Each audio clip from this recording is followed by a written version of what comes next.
असलामुअलैकुम दोस्तों, अज मैं तुहाडे वास्ते अपने इलाके दी 10 एकड़ ज़राई ज़मीन की वीडियो लैके हाज़र होया। इंशाअल्लाह उम्मीद है कि दोस्तों ये बड़ी पसंद आवेगी। दोस्तों अपने इलाके की ज़मीन अपने शहर आरफ वाले की ज़मीन है। आरफ वाले तो पाकपतन मेन रोड इस ज़मीन के नाल लगदा जे कि आरफ वाला पाकपतन मेन रोड तो आपां आरफ वाला पाकपतन मेन रोड तो तकरीबन 4-5 किलोमीटर सफ़र ते मौजूद हाँ। आपां आरफ वाले शहर के इंतहाई करीब हाँ। दोस्तों तुसी मौके ते आओगे तुहानूं इहदे विच मकई की फसल ते चावल की फसल नज़र आवेगी। मालक ने 10 एकड़ ज़मीन दे विच चावल की फसल ते मकई की फसल काश्त की हुई है। ये तुहाडे भरावां दे सामने दोस्तों अपनी ज़मीन जे मकई वाली ते चावल वाली। नहर की भी अपनी ज़मीन करीब है। जिवें कि दोस्तों सामने ये पक्के खाले जिहड़े कि डायरैक्ट मोगे चों आ रहे ने अपनी ज़मीन दे नाल लगदे पे ने। सरकारी खाला ते पक्का खाला तुहाडे सामने ये तमाम अपनी ज़मीन है 10 एकड़। आप इस टाइम उत्थे आ गए जिथे कि मालक ने टरपैन लगाई हुई सी। आ वेखो तुसी इस जगह ते ना मैं भरावां दा खाना तुसी इत्थे अपना डेरा बना सकदे जी। टरपैन फिलहाल होण नहीं हैगी, लेकिन इत्थे पहले टरपैन हैगी सी कि टरपैन खराब हो गई सी तो उस तो बाद इत्थे टरपैन नहीं हैगी। साल दा भरावां नूं नहरी पानी मिलेगा, साल दा सरकारी पानी मिलेगा। ये रस्ता आपां भरावां नूं दिखा रहे हैं बार बार, जिहड़ा कि सिर्फ 1 किलोमीटर फासले तो आ रहा है। पीछे तमाम लिंक रोड है मेन रोड तो लैके कि दोस्तों नूं तकरीबन 4 किलोमीटर मिलेगा लिंक रोड ते रकबे के करीब आके सिर्फ 1 किलोमीटर मिलेगा कच्चा रस्ता। ते मौके ते मकई की फसल ते चावल की फसल दोस्तों नूं मिलेगी। ते दोस्तों ये 10 एकड़ ज़मीन बहुत ही नायाब तोहफा दोस्तों वास्ते, बहुत ही अच्छी ते खास इनकी लोकेशन हैगी जे। बड़ी बेहतरीन ज़मीन है। जिवें कि दोस्तों नूं पता है कि अपने इलाके की जिहड़ी ज़मीन हुंदी है मेरा ज़मीन हुंदी है ते पक्के वट की ज़मीन हुंदी है।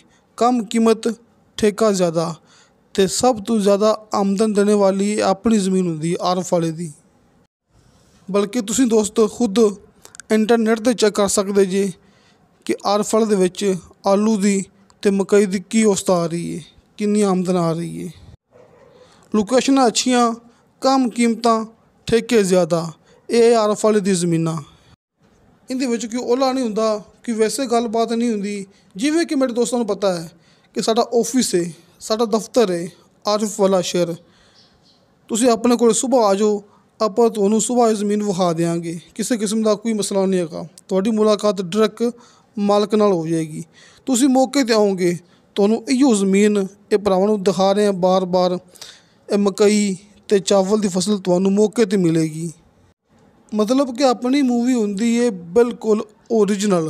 फेक वीडियो अज तक अपने चैनल ते अपलोड नहीं हुई ते ना ही होनी है। कॉल एंड व्हाट्सअप नंबर दोस्तों नूं बल्कि अपने ऑफिस की तस्वीर दोस्तों नूं सामने स्क्रीन ते मिल गई होनी है। नंबर ऊपर वाला भाई शफकत साहब दा, नंबर नीचे वाला दोस्तों ये मेरा हैगा जी। तुसीं भाई शफकत साहब के नंबर ते कॉल भी कर सकदे जी, व्हाट्सअप ते मैसेज भी कर सकदे जी। ये नंबर दोस्तों नीचे वाला मेरा हैगा जी।